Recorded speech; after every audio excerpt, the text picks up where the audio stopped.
Hello YouTube, this is the review of the ARES M4A1 carbine. So let's get right into it. First we'll start with the external features of this gun. It comes with a standard blazing orange flash hider which I spray painted black.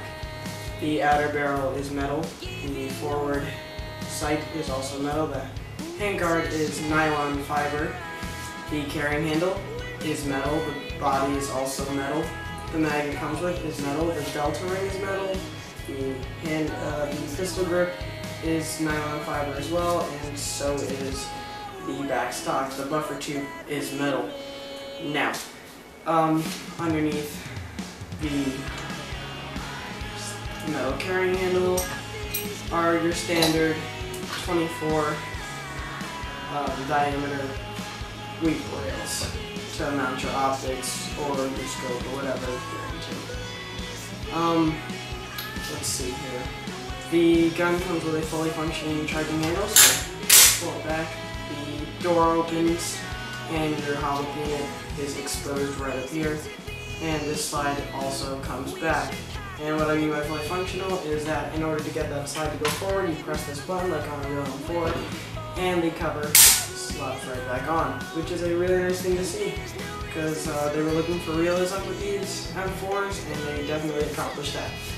Now, two things that bug me about this gun. One, I got this gun, and two things need to be adjusted. One, the outer barrel was not tightened, so it would come right off. What you need to do, you go under this handguard, there's 4 Allen key screws, there's 2 on this side and 2 on this side. The little ones, you tighten it, and the front barrel assembly should stick right on. You have no problems. The second thing is a little bit more important. It is right here on the base of the pistol grip. There is a screw. I don't know if you can see it, but there is. It's a flathead screw. And it was loosened when I got it so that the motor was actually too far away from the gearbox, not giving power to the gearbox. So all you heard was this motor making a really interesting sound. It kind of sounded like your gears might have been grinding against each other, but I assure you, it's just your motor. All you have to do is tighten up that flathead screw, and you should be all set. Besides that, this is a really nice shooting gun. No problems except for that. My only dislikes is that there's a bit of stock wobble and there's a bit of mag wobble. Not huge things, but I would have liked to see at least the handguard not wobble and the mag at least not wobble. But what else do you do? One thing I don't like about this gun is the buffer tube. It's a real steel buffer tube, and as I said, they're going for realism, which they did accomplish. This buffer tube accepts real M4 stocks, but it's limited to a very specific type of stock. There's a metal plate back here at the end of the buffer tube in which most stocks will hit, and you won't be able to put say GD stock or P stock or your normal thing stock and things of that nature. You might not be able to fit them on this gun, and there's nothing you can really do about it, which is the only downfall, I think. All in all, this is a pretty solid gun.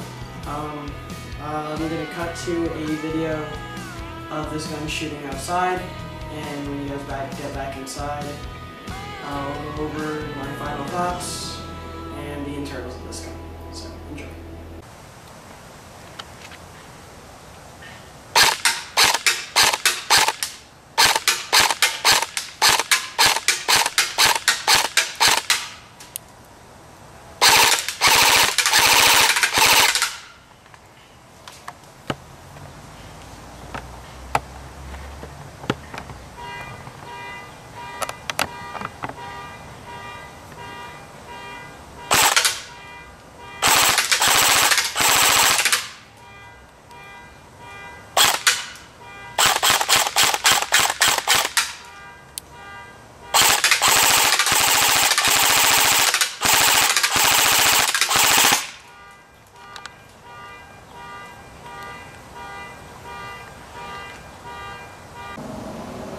Alright, so here I am at about 100 and I'd say 50 feet. And that's my target. And just to give you an idea of how far back I am, I got the ARES M4A1 full mag and 9.6 volt.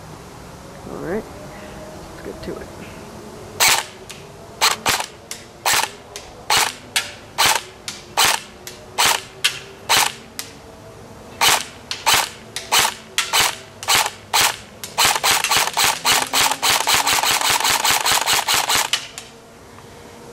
Zoom in a bit here.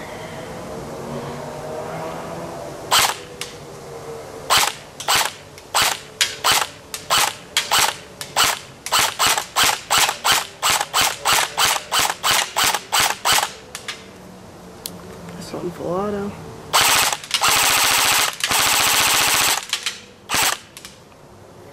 Zoom in a tad bit more.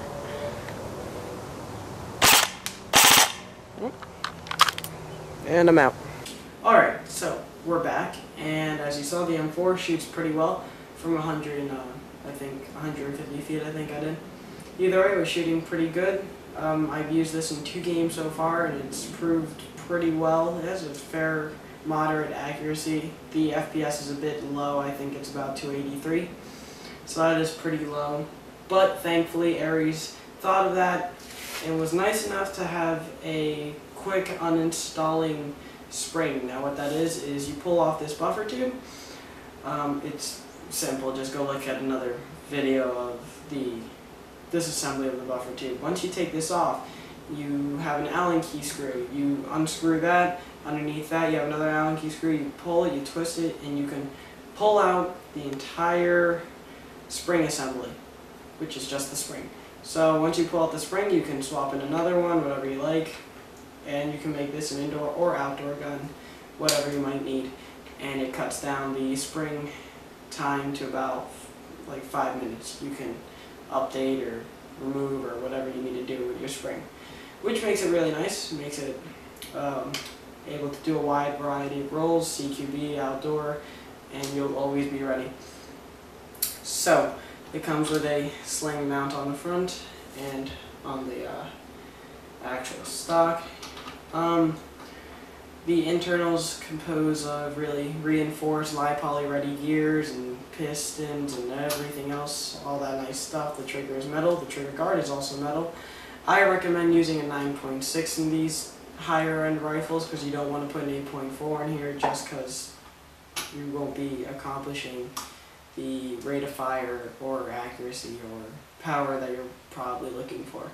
So when you get a high power gun, it's nice to have a high powered battery inside of it. I recommend the 9.6 nunchuck. I say the nunchuck or the butterfly configuration battery because you can just put it around the outer barrel instead of putting a big block and then trying to fit it in there. It's just a lot easier with a 9.6 butterfly. And that's my review and everything of the M4A1. All in all, I give it a 4 out of 5. 4 out of 5 just because the FPS is a bit low, which affects the accuracy, and I like accuracy. But all in all, pretty solid gun. This is compatible with other AEGs such as like Tokyo Marui, and anything that's compatible with Tokyo Marui you can put in this gun. So there's no problem with compatibility or anything like that. So, thanks for watching, and please subscribe and check out my other videos.